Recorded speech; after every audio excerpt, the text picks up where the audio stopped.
السلام عليكم، ان شاء الله تكونوا كامل بخير وصحتكم لاباس. رجعنا تلاقينا في فيديو واحد اخر مع وصفه اليوم جيتكم بوصفه غراتان كورجيت، واللي هي القرعه تجي خفيفه ما شاء الله.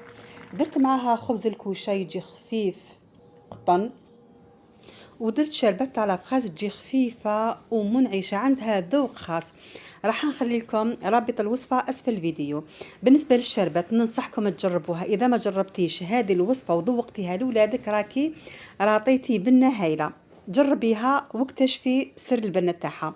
بالنسبه لخبز الكوشه راح نديروا لكم بالفارينه، طريقه سهله، اي مبتدئه ان شاء الله راح تنجح فيه. الصوره راهي توضح امامكم، يجي خفيف قطن، يجي هايل بلا تعب بلا دليك، ديريه في دقائق وتحصلي على اروع خبز الكوشه. بالنسبه لمقادير خبز الكوشه نستعمل 3 كيسان تاع فرينه يكونوا معمرين بهذا الكاس اللي كاين كامل في البيوت الجزائريه. نستعمل معاه نص عبر ولا نص كاس تاع سميد يكون رطب سمول فين، يعني 3 كيسان فرينه مع نص عبر ولا نص كاس سميد رطب. نستعمل مغرفه كبيره خميره الخبز، ونستعمل نص مغرفه سكر. مغرفه كبيره خميره الخبز ما تكونش بومبي بزاف، ما تكونش معمره، ونستعمل نص مغرفه سكر. الماء لازم يكون عندك دافي. عمرت كاس نديرو في الاول، يعني في الاول ندير نص كاس تاع الماء على هذيك الخميره والسكر ونخلطهم. انتي خليهم دقيقه باش تخلطي كامل المكونات، انا كشغل نسيت روحي رحت نخلط ديريكت. ونبدا ندير في الماء بشوي حتى نكمل هذاك الكاس الاول، يعني ما نديروش كامل الملح في الاول.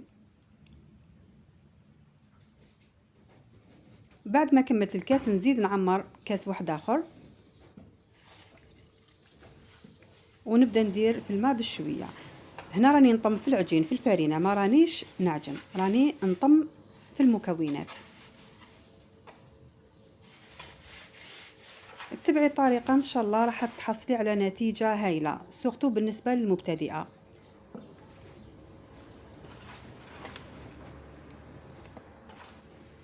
حتى نتحصل على عجينه تكون طريه.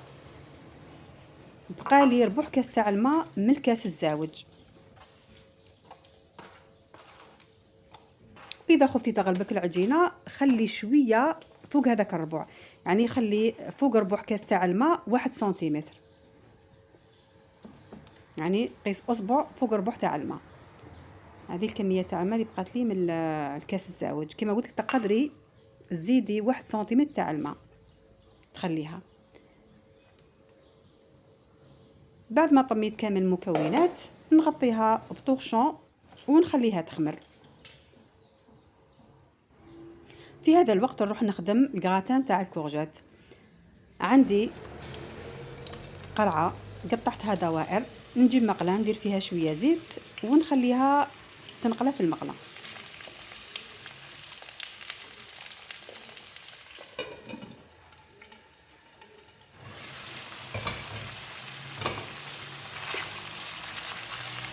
بعد ما فاتت مده قصيره قلبت الكورجيت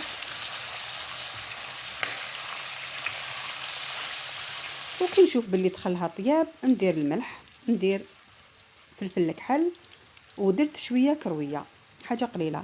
كما تقدري ثاني تستعملي الاوراق تاع الرند.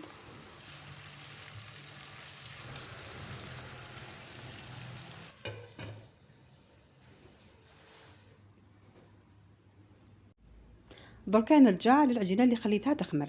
بعد ما طليت عليها صدها باللي ضاعفت في الحجم تاعها، يعني خمرت، خرجت لها كامل الهواء. بالنسبه لوقت الاختمار تخمر لك العجينه تاعك على حسب درجه الحراره تاع الكوزينه. اذا كانت الكوزينه دافيه في ربع ساعه ولا 10 دقائق تسيبيها خمرت. انا خمرت لي بالخف.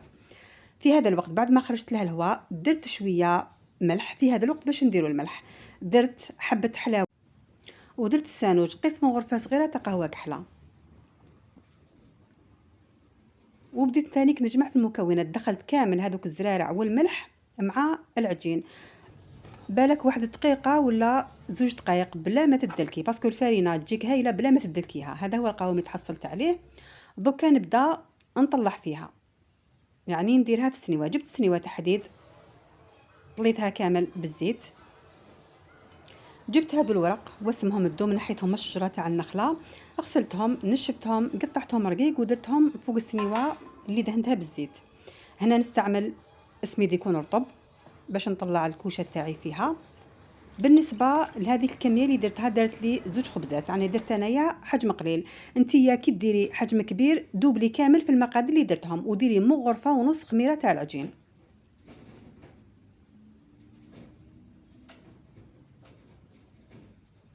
ودايما استعملي الماء ماشي كنت نرفد فيه، كنت ندخل يدي ونجبدها، ردي بالك هي تنتجرالك. اقسمت العجينه باش تكون متساويه وجمعتها بهذه الطريقه، من بعد نرفدها ونديرها مباشره في السميد. يعني لازم هذه الطريقه في خبز الكوشه.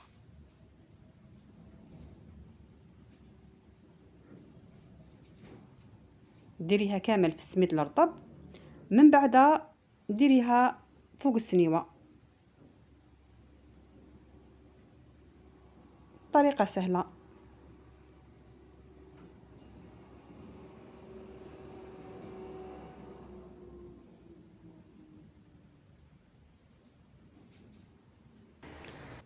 ونصيحه بالنسبه لخبز الكوشه، اذا راكي حابه خبز الكوشه ينجح لك دائما،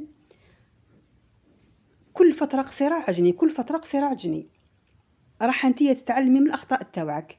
بصح لو كانت ديري فتره طويله باش تعجني ماهيش راح تجيك مليحه. يعني انتي دائما تعلمي من اخطاء، هذه نصيحه من اخت ليكم. دائما حاولي انك تعجني، من بعد تتعلمي وتبداي فنانه. واللي تبعت المقادير ان شاء الله تخرج لها من اول تجربه. بعد ما طلعت العجين في السنيوات خليتهم يريحوا 2 دقائق تقريبا باش فتحتهم هكذا باش تجيني الطريقه سهله. لو كنت تفتحيهم مباشره العجينه هذيك راح تولي لك، يعني خليها تريح باش تكبريها على حساب السنيوه. نغطيهم بطوغشون ونخليهم يخمروا. كي تشوفي الحجم تاعهم مضاعف طيبيهم في كوشه عاديه، طيبيهم في كوشه تكون مسخنه من قبل، شعلي لهم غم لتحت. كي تشوفيهم احمروا من تحت والضعف ثاني زادوا كبروا في الحجم تاعهم، شعلي لهم نار قليله من الفوق. هنا بعد ما خمروا، هذه تجربه على انهم خمروا. كي ديري صبعك يبقى يعني تبقى سيكاتريس تاع الصبع تاعك، يعني يبقى ثقب.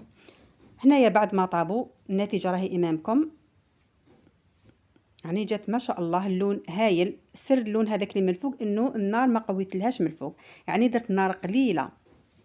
هذه بعد ما طفيت ثانيك من تحتها، في الاول نشعل غير من تحتها، بعد كي طيب من تحتها نشعل من الفوق. تبعي الخطوات وراح تحصلي على اروع كوشه وتولي فنانه فيها. نروح نكمل الكغاتة نتاعي. بعد ما طابت الكورجات نحيتها، درت البصل هنا قيس نص حبه صغيره باسكو الكميه درت قليل تاع الكورجات. درت كميه من تاع لا فيون داشي، كيما تقدري ديري ثانيك صدر تاع الدجاج. للبنه هذا مكان درت ملح، فلفل الكحل،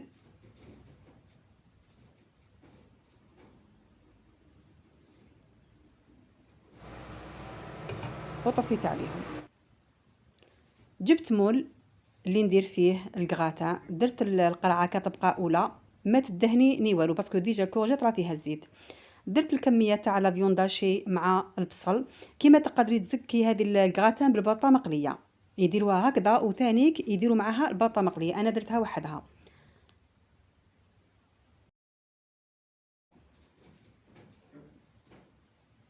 بالنسبه لاباغي اللي نديرها من الفوق، جبت 2 حبات بيض، كيما تقدري تستعملي 3.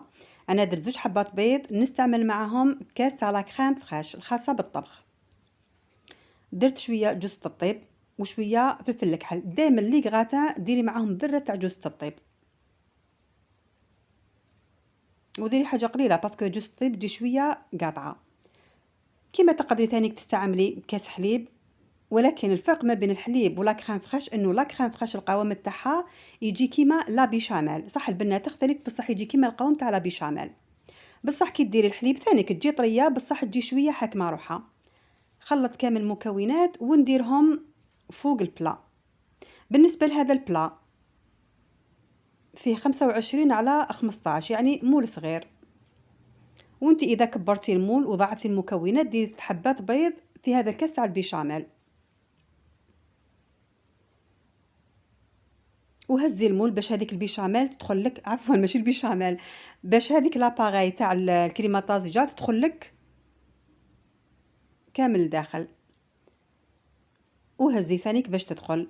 وجبت فخوماج غابي، استعملت انا غرويير كيما تقدري تستعملي اي نوعيه تكون عندك، ديريها كامل من الفوق ودخليها الفوق طيب لك، شعليها غير من تحتها كي طيب كي تحكم روحها، اشعليها من الفوق باش تحصلي على لون دوغي. شهيتكم في الجنه، ان شاء الله تجربوا الوصفات ونتلاقاو في فيديو اخر، والسلام عليكم ورحمه الله تعالى وبركاته.